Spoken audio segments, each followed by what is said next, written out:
आता आपण बघितलंय की होळी पेटली आहे आणि होळी पेटल्यानंतर हा जो आनंदोत्सव साजरा करण्याचा आता खरोखर वेळ आली आहे आणि त्यासाठी गावातील ज्या महिला आहेत त्यांनी फेर भरला आहे। इथे आपण बघू शकता नृत्यासाठी त्या सज्ज आहेत। त्यांनी सुंदर असा पेहराव केला आहे, नवीन साड्या घातल्या आहे, अंगावरती दागिने चढवले आहे आणि त्यांचा जो पारंपरिक नृत्य प्रकार आहे त्या साजरा करण्यात आता मी नीलकंठला विचारेल की नीलकंठ कशा पद्धतीचा इथं नृत्य साजरा होतं, नृत्य असतं? या नृत्यामध्ये वेगवेगळे प्रकार आहेत आणि आपण लाईव्ह बघतो आहे।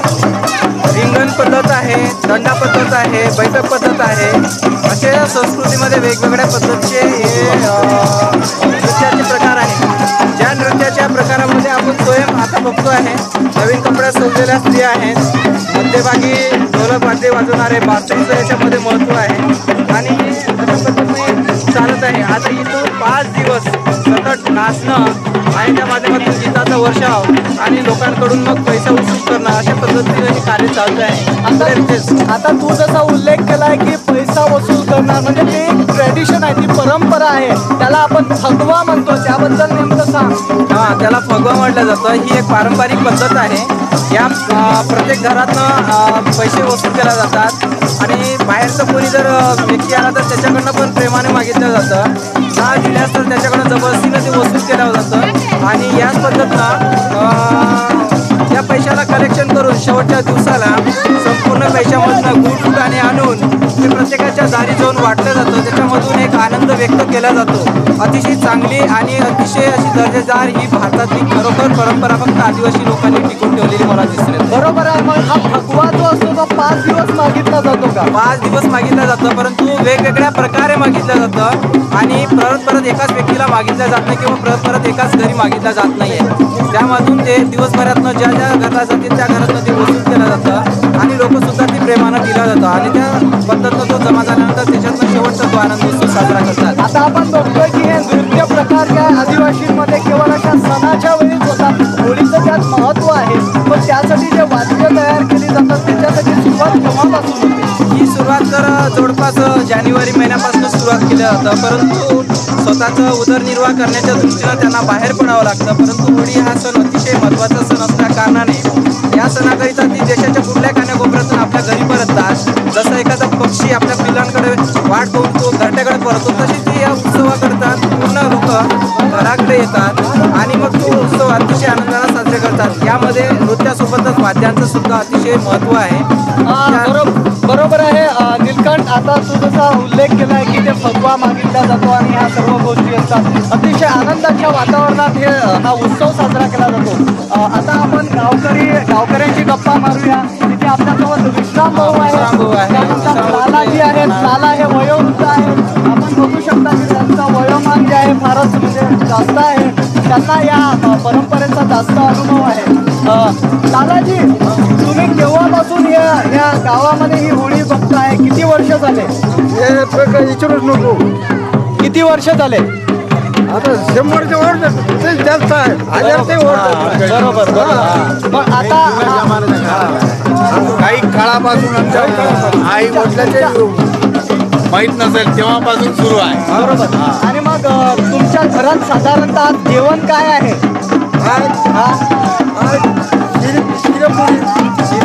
शिरापुरी। अच्छा, शिरापुरीचं जेवण आहे। तुम्ही जेव्हा तरुण होता, तुम्ही काय म्हणते, जब आप जवान थे तो आप कैसा मनाते थे? जवान बनाने की वही अभी भी वही। अभी भी वही? आपको क्या लगता है आगे चल के ऐसा चलता रहेगा?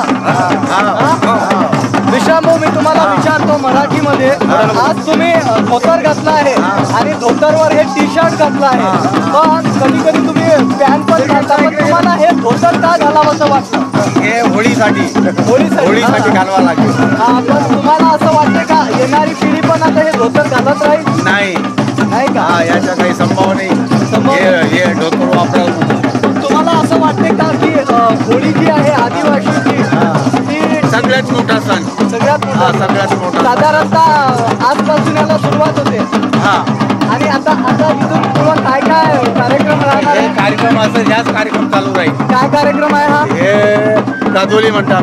काय काजोली. म्हणतात? काजोली. हा. काजोली या नृत्य प्रकाराला काजोली म्हणतात. आणि हा किती दिवस चालणार आहे? हे 5 दिवस. म्हणजे 5 दिवस दररोज रात्री. हा हा. आणि मग दिवसभराचं काय असतं? दिवसभर माणसाचा प्रोग्राम असतो. काय प्रोग्राम एक असतो? ढोलकचा, दोन ढोलकचा. ढोलक हा, वाजवलं बसून भजन. बसून भजन हा. केलं. बरोबर आहे. दिवसभर भजन केलं जातं आणि रात्रीच्या वेळेला नृत्य केलं जातं. अशा पद्धतीनं हा 5 दिवस पर्यंत चालणारा हा प्रोग्राम आहे. आपण बघतो की या ठिकाणी आमचे कॅमेरामन आपल्याला दाखवतच आहेत. कोठीकर साहेब खूप चांगल्या पद्धतीनं इथं चित्रीकरण करतात आहे. त्यांचा मोठा अनुभव या छायाचित्रकारितेमध्ये आहे. ते अतिशय उत्तमपणे आपल्याला सर्व गोष्टींची चित्रीकरण करून देतात. की त्यांना विनंती करेल की या ठिकाणी त्यांनी फोकस करावं या नृत्यावरती, कशा पद्धतीनं हे नृत्य होते.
Ah,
नमस्कार. आतापर्यंत आपण या खिरपाणी गावामधले होळी जो आहे, होळी उत्सव कशा पद्धतीनं साजरा झाला हे आतापर्यंत आपण बघितलंय.